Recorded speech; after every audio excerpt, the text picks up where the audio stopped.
Welcome back to the Gridiron Address. It's more mock draft content.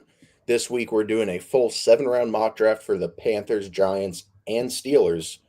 Welcome back to the show, Jason Clenzo and Chris DeLuca. Jason, how are you doing today?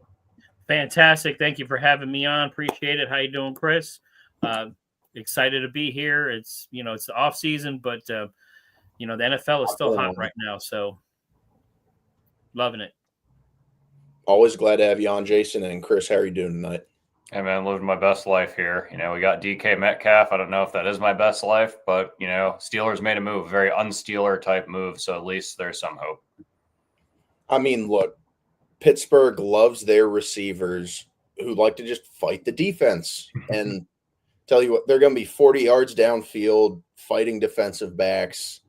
It's going to be AFC North at its absolute finest. And I'm just excited to watch it play out. It's kind of like reality TV at this point. But Jason, we're gonna start the show off with you, New York Giants, picking third overall. And we've talked about this before. They need a lot, but Jason, what do you got the Giants doing at 3?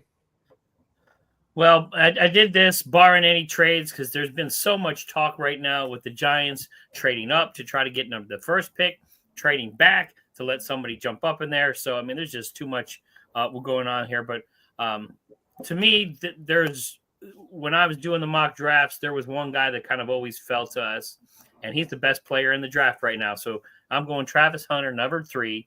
I think if you talk about the safest pick, where you're not going to have a lot of questions on what if, like, why would you draft him? Or, is he going to be NFL ready? Is he an NFL ready quarterback? There's no questions about Travis Hunter and his athleticism. Heisman Trophy winner. Even though he is slightly undersized for a wide receiver, he makes up for it for his freakish abilities. So I'm taking Travis Hunter, best guy in the draft. You can't lose with that pick. So that's where I'm going with my first shot at number 3. And when I was running my mock draft, I had Abdul Carter fall to 3. Yes, they need a quarterback, but I mean, you can't pass on a guy like Abdul Carter. So I had him going at 3 to the Giants. I think that would be a phenomenal pick. I wouldn't hate it. I wouldn't hate it. I mean, with how the Eagles are moving, you got to be able to get pressure on a quarterback. You got to be able to stop the run, and Abdul Carter is going to be able to do that. Absolute freak athlete. Chris, what do you think the Giants will do at 3? I think a lot of it depends on who falls to them. I mean, I think that Travis Hunter very well might be there, depending on what the Titans do if they trade back. But if Abdul Carter's there too, I would not say that would be the worst option. This personal mock draft, I just have a little CPU mock draft right here, and they actually have him going Will Campbell, which I kind of disagree with. Yeah. So, with offensive line, I say you almost want to wait on that because you don't have a quarterback. But realistically, I got to say Travis Hunter or even a Mason Graham wouldn't even be the worst, just to bolster the defense. Again, it's kind of one of those things where you can't really lose as long as you're picking general team needs. Without a doubt, a Mason Graham would be a great pick as well. Phenomenal run defender, and you're going to need that going up against the Eagles twice a year. But next pick for the Giants is 34th overall.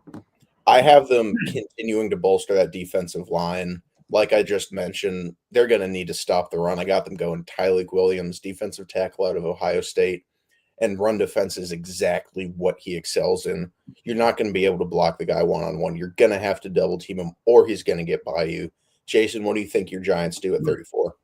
I think this is when they go QB, because when I was doing the mock, there was a lot of the top QBs went first. It looks like Jackson Dart is really getting a lot of play because he was gone kind of mid to later first round, which I would suspect. I think the Giants are eyeballing him because, of course, the Ole Miss Eli Manning connection. The Giants love to do that kind of thing. But I'm going Quinn Ewers for Texas quarterback. I think they get one of the better quarterbacks. I don't think they wait too long. So if they don't take a QB in the top of the draft, if they go defense, whether Hunter, whether it's Carter, I think they don't wait to get their QB. In fact, again, I could see them trading up, getting back into the first round, in the later first round, and kind of giving up that second pick to get a better, maybe get closer to Jackson Dart. But I think Quinn Ewers, athletic QB, he could throw on the run. I know he's not the biggest frame. He's not like the kind of the prototypical large QBs that you see now. But he does make up for it with his athleticism. He can throw the ball down the field. That's one of his developmental things, though. They want him to really be consistent about those elite throws down the field. But I think he could be an NFL quarterback, especially playing in that Texas offense. So I'm going QB, Quinn Ewers. And Chris, I know you got the CPU mock. What do you think the Giants should do at the top of the second? And I also kind of want to know what the CPU had him pick there too. Well, I ended up opening a different one where I am as the Giants too in my other tab here, so I can't unfortunately answer that question. But I do have them going quarterback as well. I do have them going a different quarterback, a quarterback that I kind of wouldn't mind the Steelers going with if he was to fall to them, and that's Jackson Dart. Great with 50-50 balls. He's overall, he has a decent amount of college experience, and I think he's one of the more NFL-ready quarterbacks, kind of underrated when it comes to NFL readiness, similar to Dylan Gabriel as well. While they might not be the flashiest players out there necessarily, he's the more NFL ready and more of a less raw talent. And look, Jackson Dart at 21 to Pittsburgh. I'm personally not a fan of that. The Giants' next Not pick 21. is not 21. I say not second if round. the Steelers were to do that trade up after the 21st. Yeah, I was gonna say Jackson Dart shouldn't be going in the first round. No, I'd say we trade up if we wanted that. Without a doubt. And the Giants' next pick is 65th overall. This is where I have Jackson Dart going. I do think the Giants go quarterback late day 2, whether it's Quinn Ewers, whether it's Jackson Dart, maybe even a Kyle McCord, Will Howard kind of player. But, I mean, yeah, I think they're getting a veteran in, whether it's an Aaron Rodgers, Russell Wilson, or Joe Flacco as well. Jason, I know you don't want Joe Flacco, but hey, can we get someone under 60 years old, please? I mean, come on. There's got to be. No one else wants to go to the Giants. At least Jameis Winston, bring us some. We get you some crab legs. Jameis at least would be funny, because it's one thing to lose, but you can at least lose with some humor. But please keep the old men away from the Giants. Good Lord. Please. Commanders offseason's definitely going crazy. A threat to dethrone the Eagles in that division. But Jason, what do you have the Giants doing at 65th overall? I think this is where they start bolstering that offensive line because, again, getting their quarterback. I think they do get their quarterback early in this draft. You have to bolster that offensive line, one of the worst offensive lines in the NFL. Kind of a invisible run game, even with Tyrone Tracy having a really good season. He had to work for that with that offensive line. So I'm going Marcus Membo, Purdue, center guard, 6'4", 303, just a big dude, athletic, explosive off the line. He has kind of it when you talk about an offensive lineman, good development, and he's got great awareness of the defense. So I think he could be a good leader of that line. And if you really, really kind of develop them, I can see him being kind of an anchor of that offensive line. So Marcus Membo, tackle out of Purdue. Will Howard's performance in the playoffs definitely throws him into like top of the 4th round consideration without a doubt. Could see him going early 3rd as well. He had a phenomenal performance at Ohio State this season. Chris, what do you have the Giants doing at 65th? Well, and I also kind of had them potentially going for offensive lineman. This is kind of a 50-50 pick, similar to their first round pick. Marcus Membo was one of my initial thoughts, but just to be a little bit different here, I'm going to have them go wide receiver because while there is a plethora of wide receivers in this draft, I think that we're at the point where we're starting to run a little bit low on them.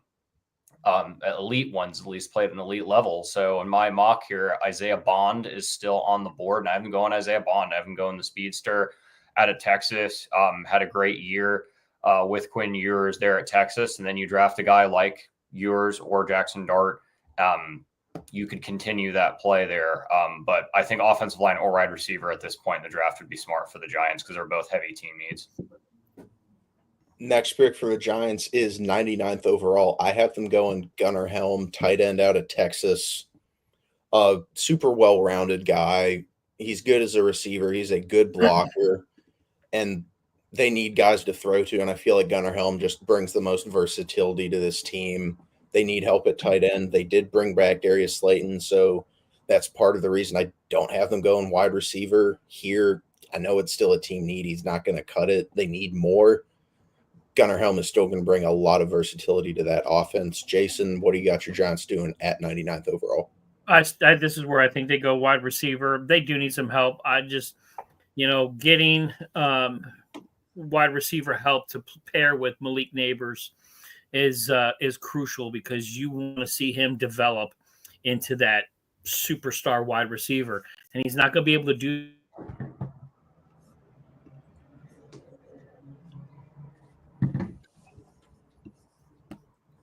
Looks like we lost Jason. Lacey. Sorry, you hear me?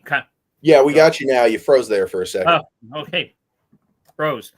See, I'm getting nervous here. Giants. I'm going wide receiver here. I'm going to go Kyron Lacey, wide receiver out of LSU, 6'2", 213.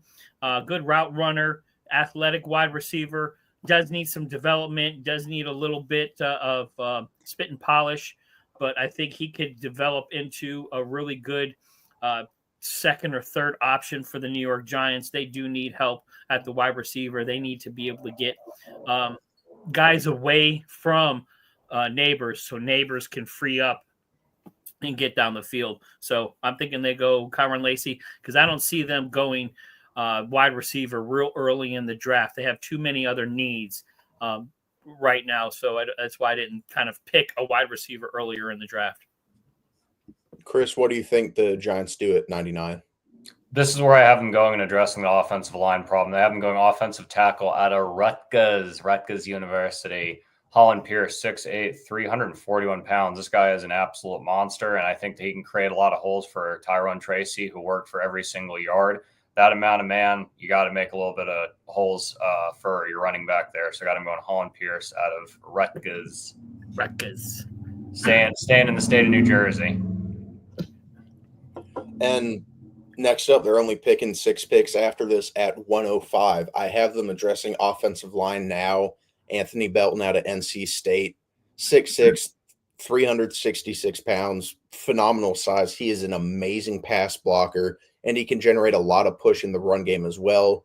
He does need a little bit of refinement with his hand placement and pad level, but give him a year, the guy's going to be a solid starter, and the Giants absolutely need help at offensive line.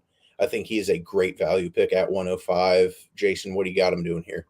Definitely have him tackling that offensive line. They really need to invest on that and get some good picks. I got him going Jackson Slater out of Sacramento State, 6'3", 311 pounds. Going small school, but he was impressive in the small school. First team Big Sky honors 3 times. At NFL talent coming out of a smaller school. So I could see him being one of those steals in the draft, being that probably no one has probably even heard of him. So going Jackson Slater, offensive guard out of Sacramento State. Let's go. Got a big that offensive line. You do got to put respect on some small school players. Quinn Miner's a guard for the Broncos. He played Division III football, and he is one of the highest graded guards in the entire league. So you cannot count those small school guys out. Phenomenal player out of D3. Chris, what do you got the Giants doing at 105?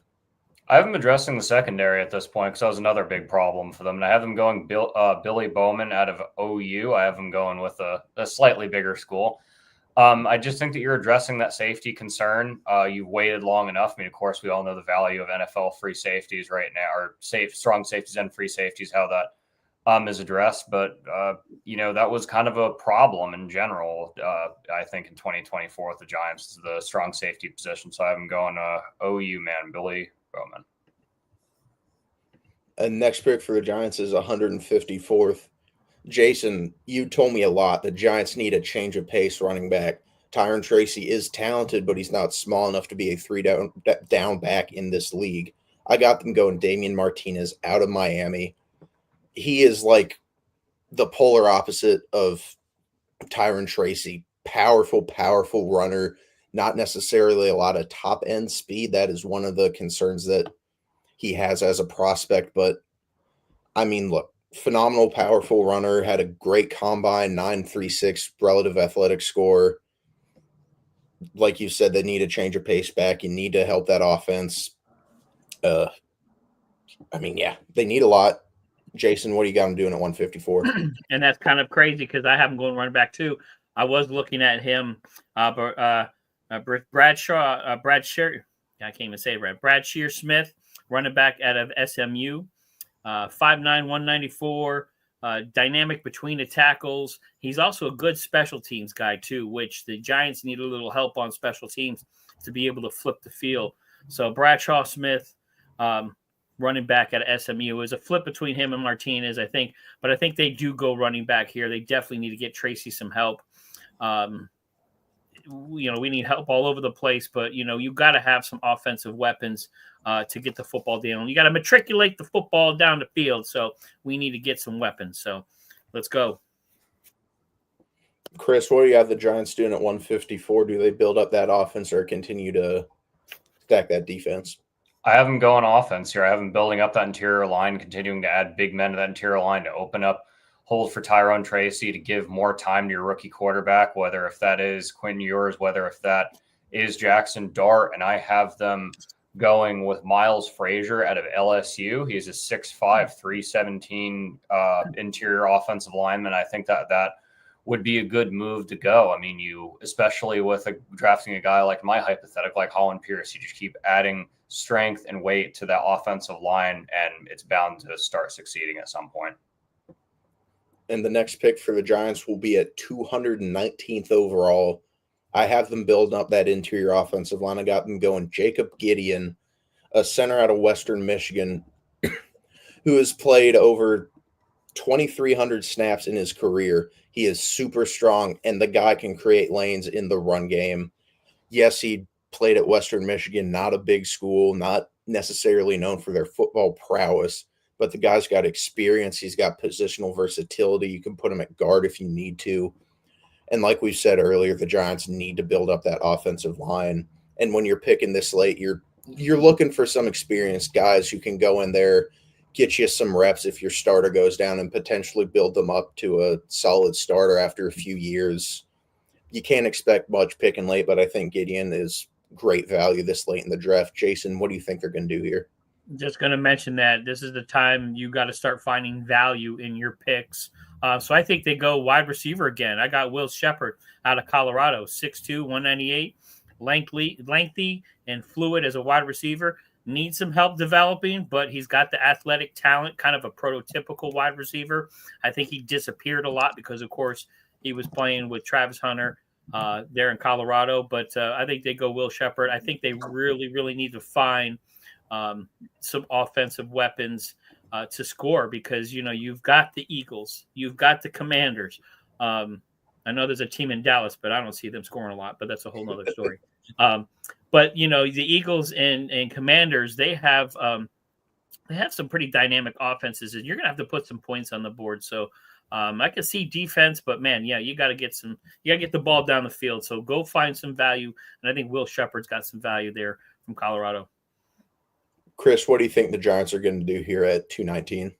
At 219, I also got him going a wide receiver, and I have him going Kobe Hudson out of UCF. I remember him specifically scoring a touchdown against WVU. He's a 6 foot, even 6'1" wide receiver, creates a lot of space and has a lot of speed. So, yeah, I have him continuing just to add weapons, just having Wan'Dale Robinson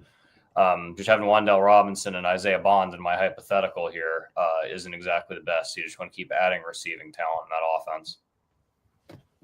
And their next pick, 246, to round out this Giants draft, I have them going wide receiver. Yes, finally got them picking a wide receiver. And like Jason said, this is the point where you got to find value. Got them going Dante Thornton out of Tennessee. Guy ran a 4.3 flat at the 40, phenomenal deep speed. Averages just under 22 yards per catch in his college career, but he doesn't have a lot of catches. He only has 26 receptions in 2024, 65 on his career, throughout 4 years of college, so not a lot of production, but the guy's got top end speed, limited route tree, yes, but again, picking late in the 7th, you're just looking for guys who have like an inkling of an X factor, and I think 4.3 speed is definitely that. Jason, what do you have the Giants doing to wrap up this mock draft? I have them going offensive line again. I know we really haven't had a very heavy defensive draft, but I think we're okay on defense. I think we filled a lot of voids with our free agency. But I'm going to go Caleb Rogers, offensive tackle out of Texas Tech, big kid.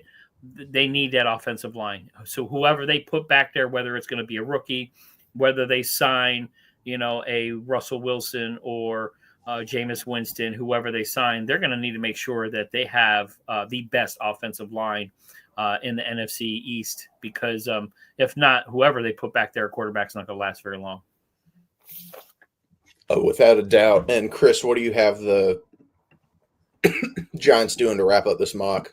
I'm going Jackson Woodward out of UNLV, 6'2", 234, had 115 tackles plus in all 4 of his years with the Rebels playing there at Allegiant Stadium. And, linebacker pick would not be bad. I was a little bit more lenient with my defensive picks with this Giants mock. I did realize that too. I was between him and Gavin Bartholomew out of Pitt. He also had a solid career there too, but I have them going a linebacker. And look, I know this is off topic, not football related remotely. As we all know, it's Selection Sunday and big day. Chris, we were talking about this earlier. UNC put team on the bubble, rough performance against Duke, losing the semifinals. They are, in fact, they're in a play-in game at the 11th seed in the South region. They will be playing San Diego State on Friday. And if they win, they will be facing Ole Miss, who is the 6th seed in the South region. So, hey, Tar Heels are in. Yes, it's a play-in, but look, I'll take it, and hopefully they can go on a run. I would love to see it. Go Heels. They didn't really deserve to be here. I feel like they got in because of name brand, but hey. The comeback did help out a little bit, even though we did lose in that lane violation. I mean, Withers sold, which was unfortunate for us, but really was. I do think that the comeback did play a factor in that, because that did show that we can play up to our skill. Without a doubt. And you got to feel bad for Withers, because the game before this, he was lights out. Yeah.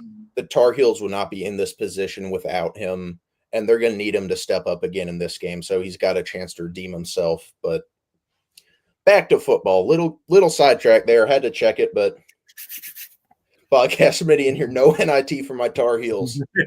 Hang right, man. I'm excited for that game.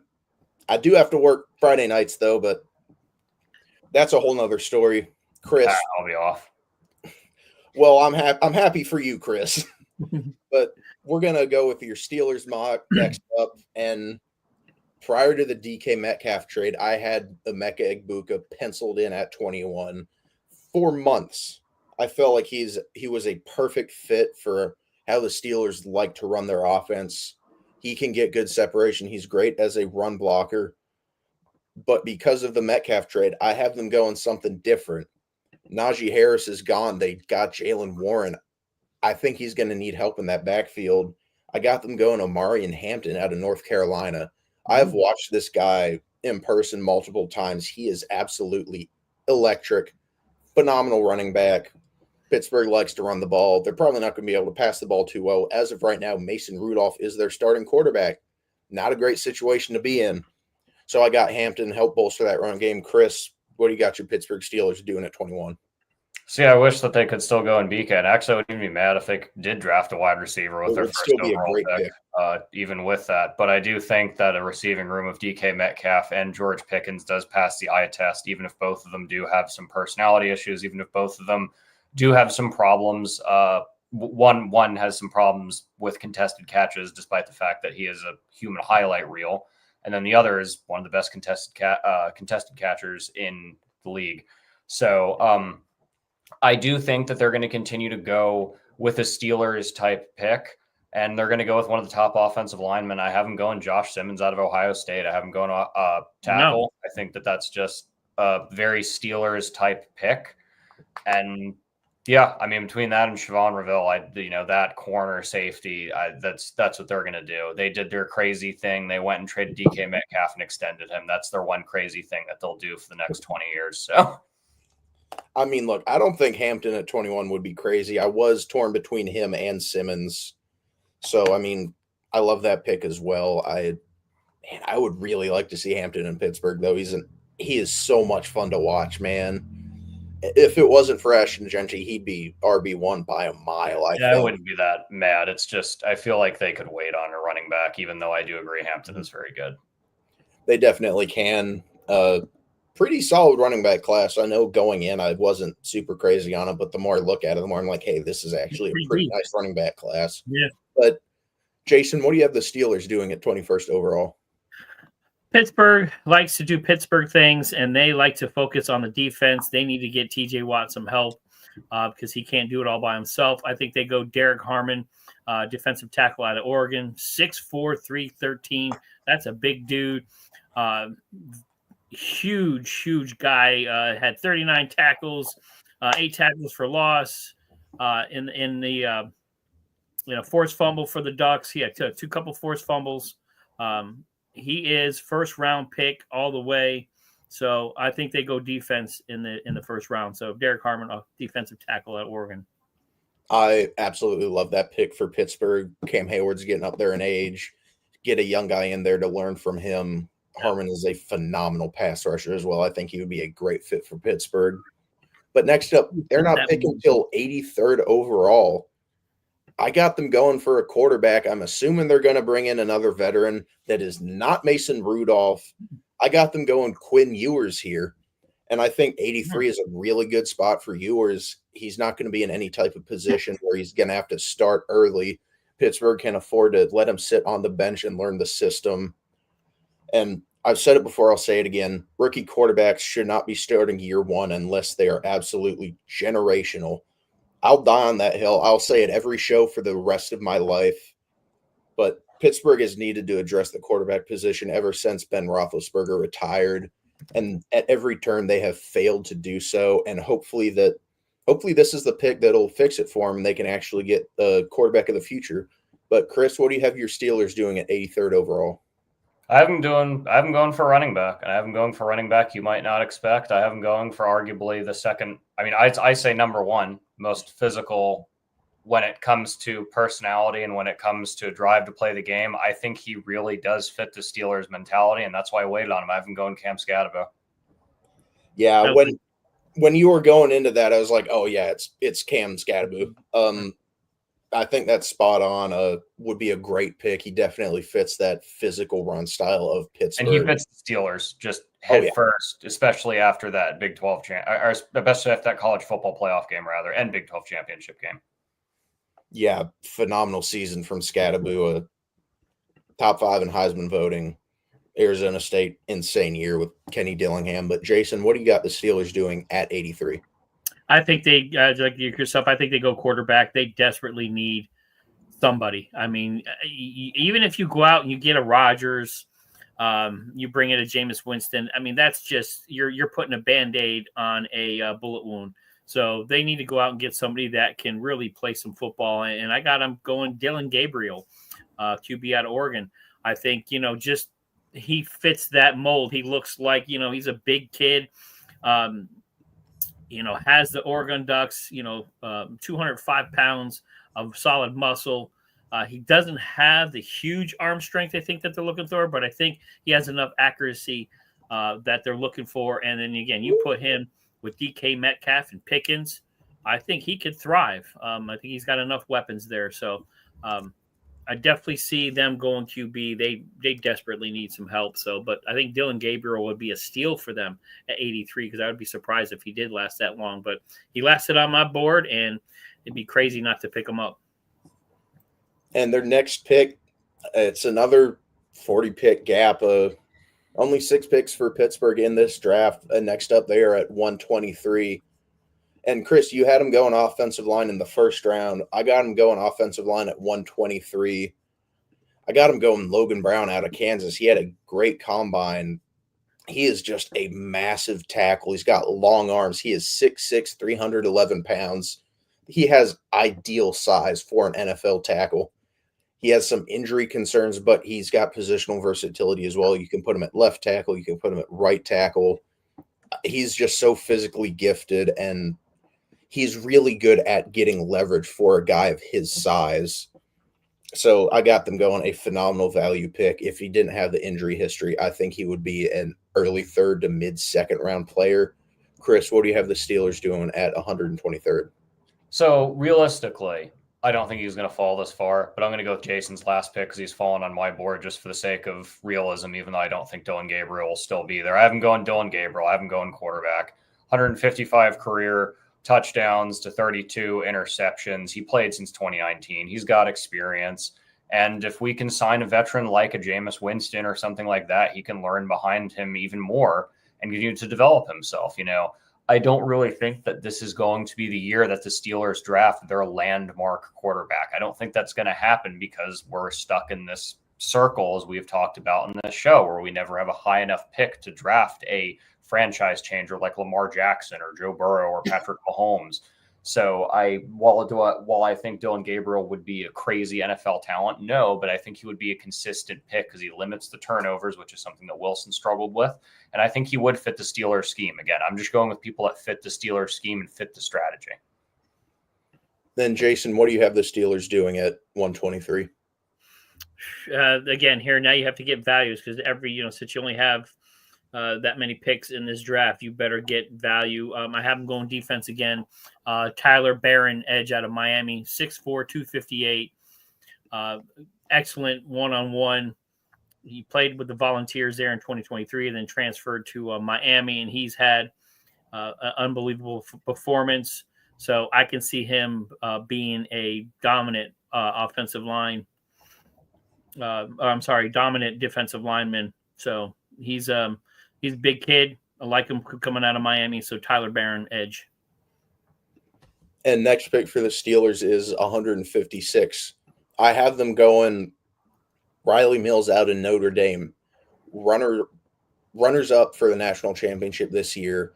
The guy is an elite pass rusher. He is 6'5", 291, 7.5 sacks, 9 tackles for a loss this past season. Phenomenal sack production from him. 144 pressures on 1,033 pass rushing snaps in his career. And the guy is an elite tackler. He does not miss tackles, only 6% missed tackles in his career.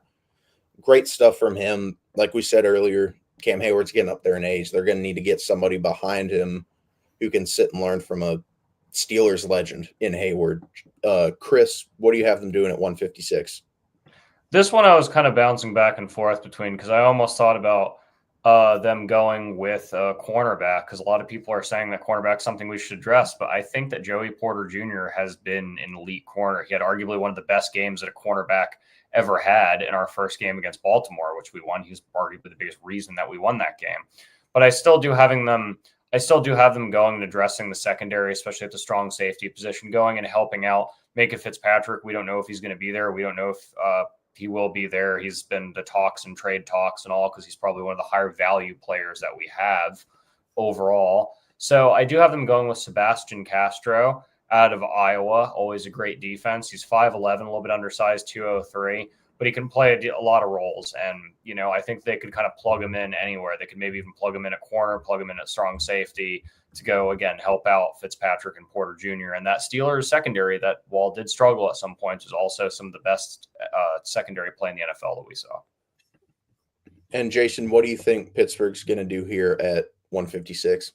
I think they throw another wide receiver in the mix. I mean, you got DK Metcalf, you got Pickens. Now you talk about two how do I say it? Two special attitudes together. I don't know who's going to get more 15-yard penalties called on them first. I know the sideline is definitely going to be interesting watching those two go at each other. So I like Caden Prather, wide receiver out of Maryland. Big kid, 6'3", 204 pounds. He's definitely agile. He is a good wide receiver coming out of Maryland. I think they need to add some more wide receiver depth to free up those two guys. So I can see them going to a young kid. This guy is going to be I think a great wide receiver in the NFL. So I think they get another weapon to add. They don't have anybody throwing them the ball, but right now, I think they go get themselves another wide receiver to add to that. And next pick for them, 185th. I got them getting help at corner. I have them picking Noel Williams out of California. Super experienced corner, 3,300 snaps in his career, 7 interceptions this past season. Phenomenal production there.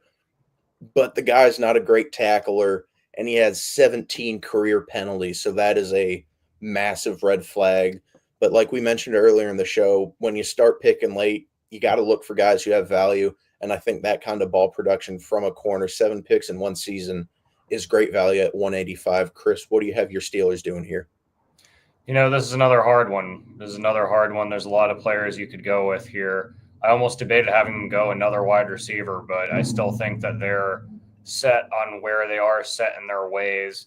So I have them going with Ty Robinson out of Nebraska. He's a 6'5", 288 defensive tackle. That's a team need that definitely needs to be addressed on the interior line, especially Cam Hayward getting up there.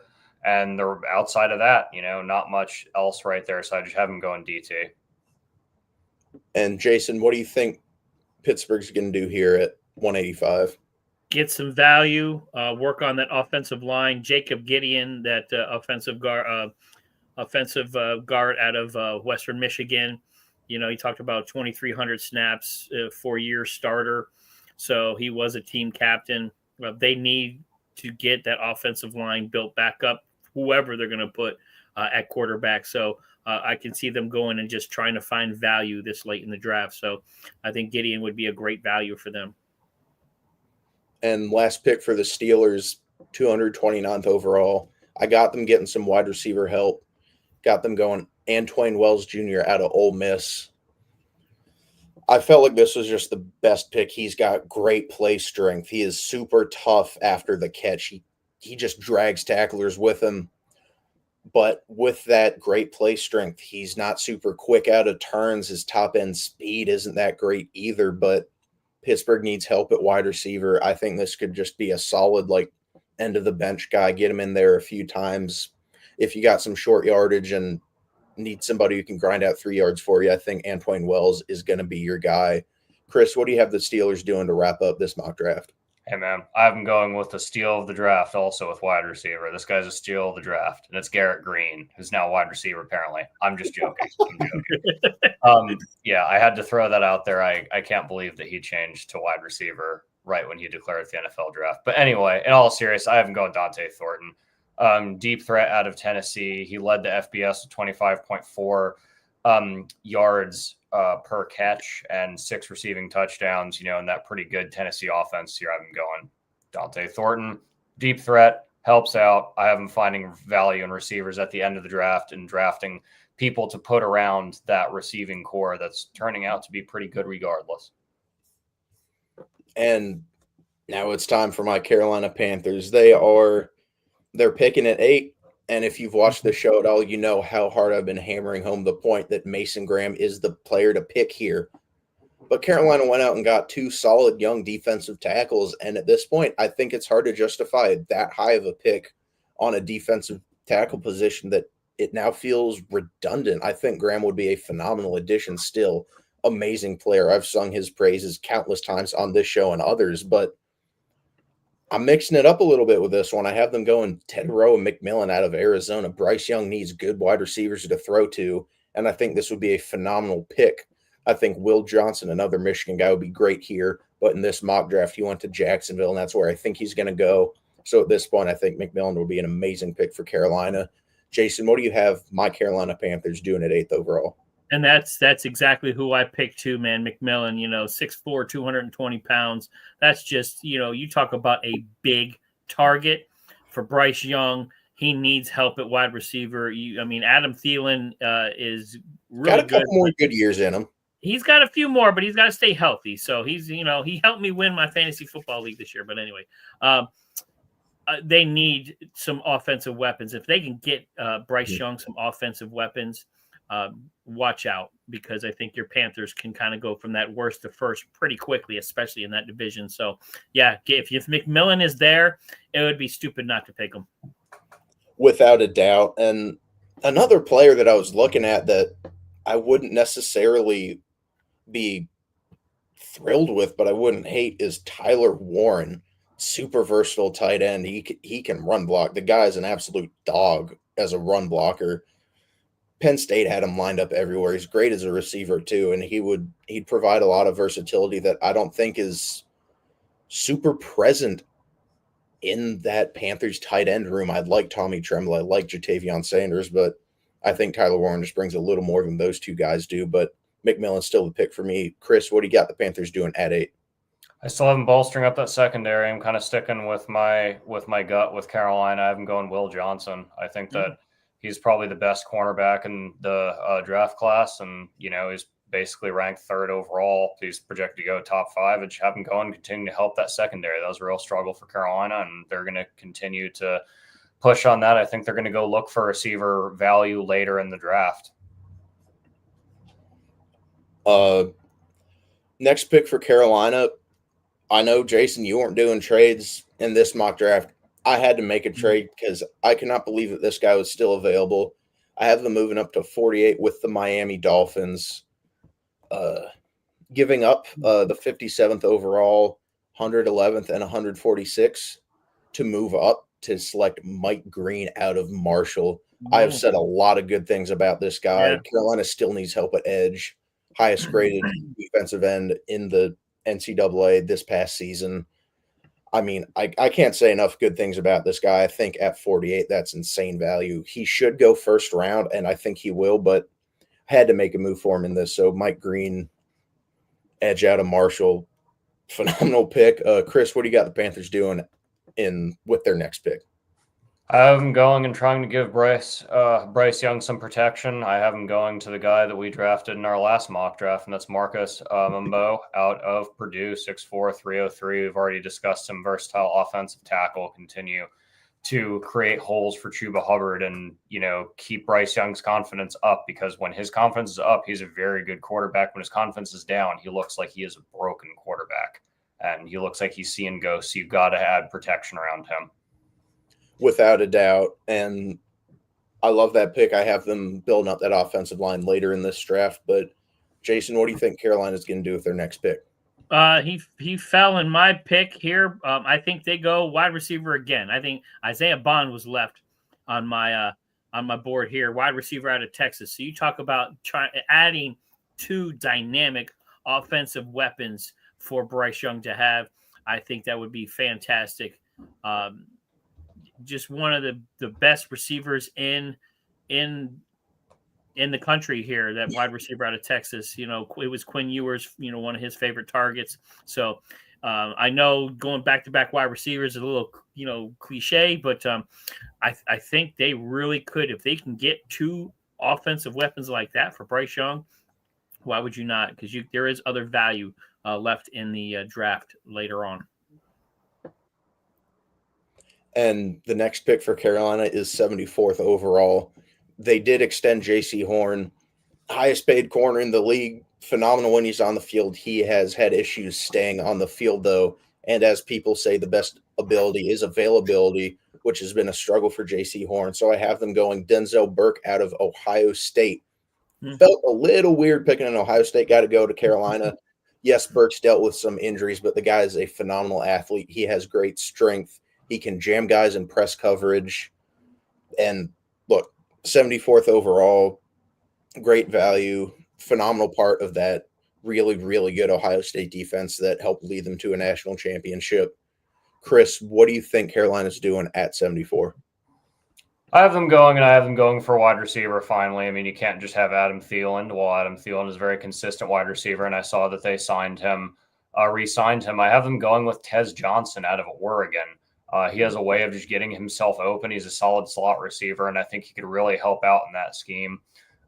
Again, you could also go with another wide receiver later in the draft, too. You could go and see if you could wait an Isaiah Bond or something like that. But I have them going Tez Johnson. I have them going with a player who was a very major part of a team that was ranked number 1 pretty much the entire year. And Jason, what do you think the Panthers do at 74? I think now they start going after that offensive line. You got to protect Bryce Young. He is not, when he's being pressured, he's not a very good quarterback. So I think you really need to bolster that offensive line. So after you get him some weapons, now you got to protect for him. I got Ozzie Trapilo, offensive tackle out of Boston College, 6'8", 316 pounds. That's insane. That's a big kid, man. He's great at multiple tackle positions. You can kind of switch him around that line. He's really excels at run blocking, which would be great for Chuba Hubbard. So you guys need to get and keep Bryce Young upright. If you can do that, put him some offensive weapons. Watch out now. Carolina Panthers are coming. And next pick for them is 114th overall. I still think they need help at linebacker. They let Shaq Thompson walk. That stung, honestly. I know he's coming off an injury and he's getting a little later in his career, but man, he was the heart and soul of that defense. He was their defensive leader, and I just hate that they let him walk. I wish they had brought him back for a couple more years, but I got them going linebacker out of Georgia, Smail Mondon Jr., super experienced guy. Yes, he's dealing with a foot injury this past season, but he has great instincts. He is reliable in coverage, and his pursuit in run defense is very good as well, which Carolina needs help with. Absolutely terrible run defense, worst in the league, which is why I had them going Mason Graham for so long at 8th overall, but defensive tackle is redundant at this point. Chris, what do you think the Panthers do here? I have them going and working on run defense as well, and I have them going with a guy who is really good with run defense, despite being at the FCS level, and that's David Walker out of Central Arkansas. A little bit of a weird one. We're going with smaller schools here, and he was really good in defensive pursuit. He's 6 foot. He's got good size for an edge rusher, and I think that he can limit that, limit the runs, especially when you're sharing a division, having to play a guy like Alvin Kamara twice a year, or that Tampa Bay with Bucky Irving and Ricard White as well. A lot of good running backs in the NFC South, and I think that you need to be bolstering that running back or that running defense. Jason, what do you think Carolina does here?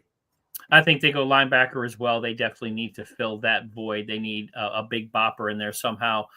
Demetrius Knight Jr., linebacker out of South Carolina, 6'1", 235. A little short, but I still think he's got enough of a big frame, and he works really well in blitzes and in coverage. So you get somebody that can rush the passer and can drop back into coverage to be versatile that way as a running back or as a linebacker. You definitely need that. So they need to do something on that defense, because if teams aren't afraid of you on defense, they're going to run up and down the field on you. So I think they need to start going and looking a little deeper on the defensive side of the ball on this late in the draft. And with their next pick, 140th overall, I got them getting some help at offensive line finally. Yes, they need some depth, but I don't think it's not close to the top priority to me. I think you got to get Bryce Young weapons, and you got to fix the defense. At 140th overall, got them going Trey Wettig, tackle out of Indiana, who had a season that absolutely exceeded expectations. They made the college football playoff. Super versatile. He's really good in the run game at combo blocking. He knows how to hit a guy and then get back up to the second level. I think Carolina is going to be pretty run heavy again this upcoming season after the year that Chuba Hubbard had. And he is going to be a great depth piece, probably going to shift into guard in the NFL because he doesn't have ideal length to play tackle. But, I mean, hey, depth is what they need at offensive line, and I think he fills that void phenomenally. Jason, what do you have the Panthers doing at 140? I still think they stick on the defense right now. Howard Cross III, defensive tackle out of Notre Dame, 6'1", 235, pretty high, tough motor and physically. His physical abilities are really good.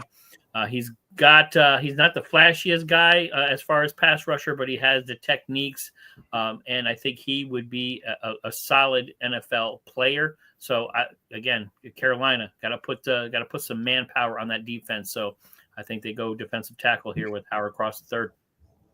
And Chris, what do you think the Panthers do here? I have them going with another wide receiver. I mean, I really do. I said that they would continue to go with wide receivers in this really deep wide receiver class, and I have them going Ty Felton out of Maryland. very speedy wide receiver. He ran a 4.37 at the combine, and he's a great versatile wide receiver. I have them going with another one, him and Tez Johnson. You basically got to rebuild that receiving core because outside of Adam Thielen, really what else is there? Again, your entire team's success is on Bryce Young. I said this back when Bryce Young was struggling earlier in the year. I got into debates with coworkers and friends of mine about this who thought that the Panthers should give up on Bryce Young and they have to go quarterback. They have to go quarterback. No, even when Bryce Young was seeing ghosts, you put weapons around him, you see that confidence. You see guys like Jaden Daniels, weapons around him, competent coaching, competent management.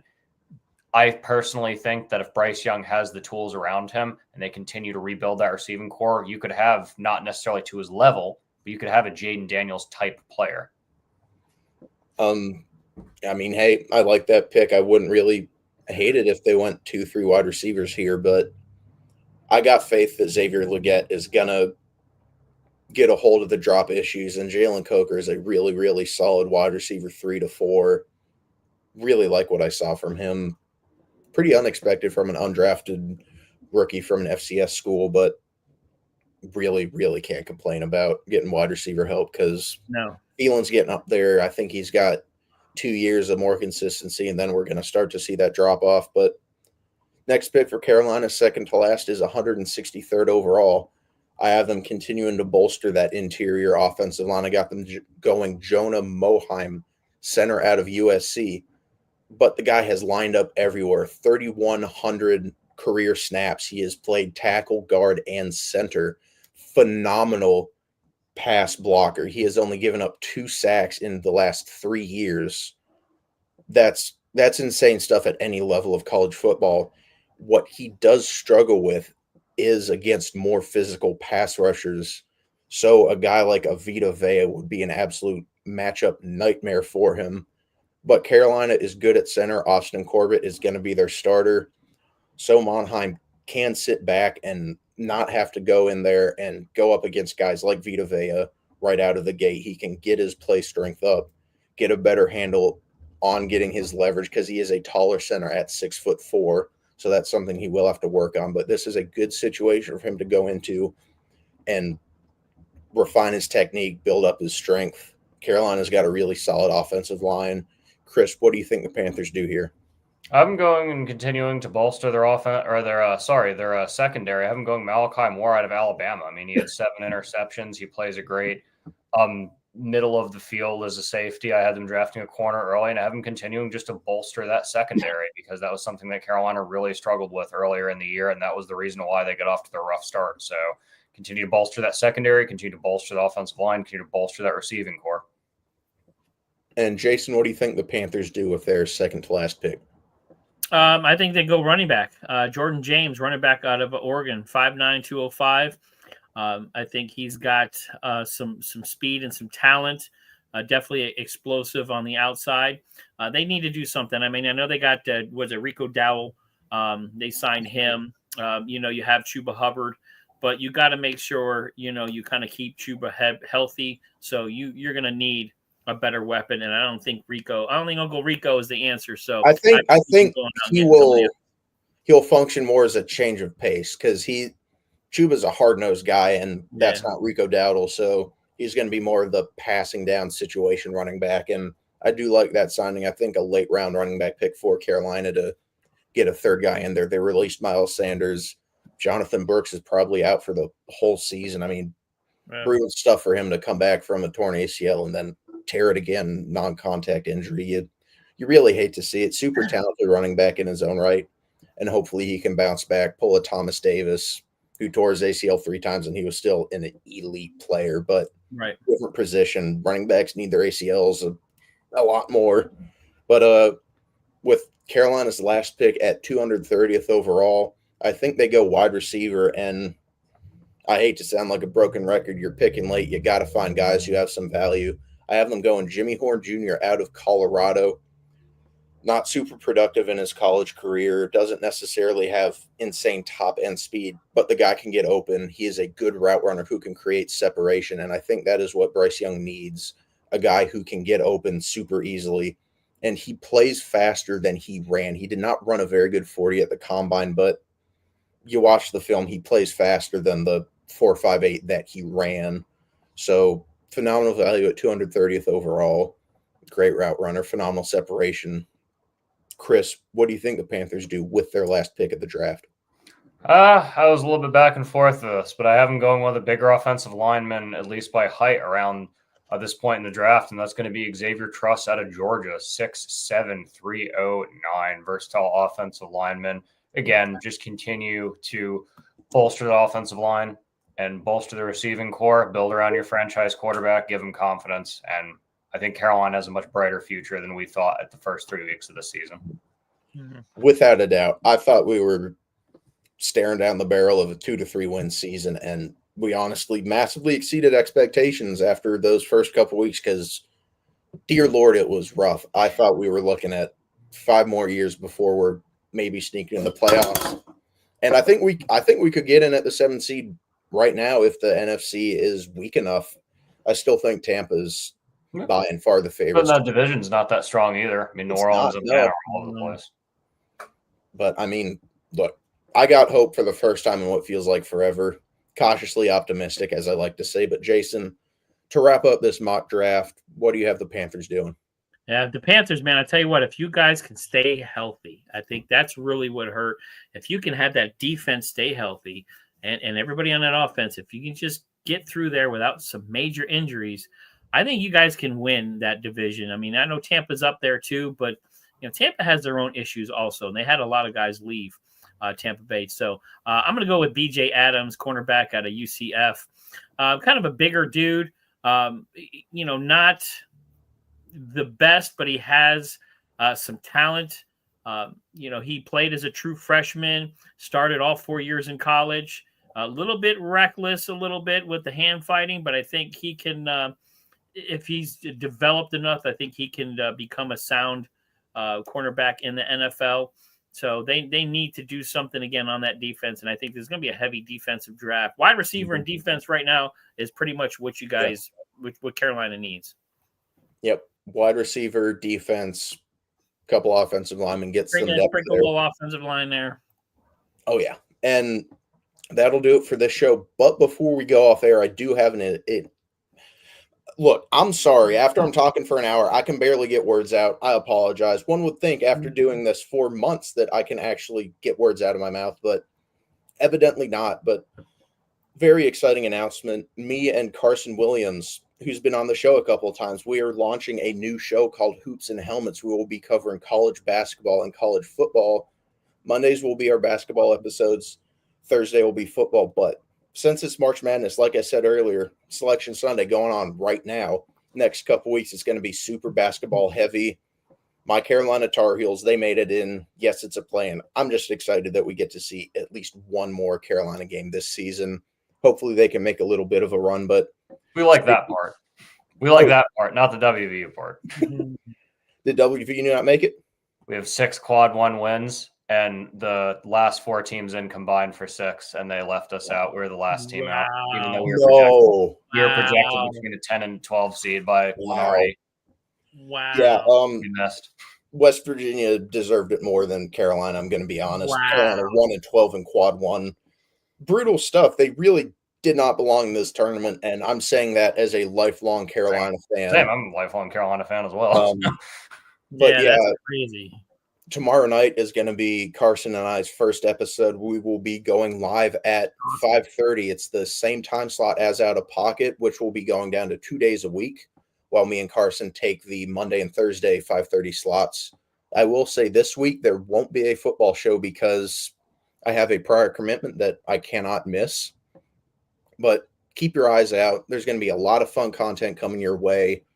March Madness is the perfect time to launch this show, which is why we did it in March. And college football is a little dead, but expect some draft-related stuff like I've been doing on here because there's not much else to talk about college football-wise. But that'll do it for this episode. Thank you all for watching and sticking around for almost an hour.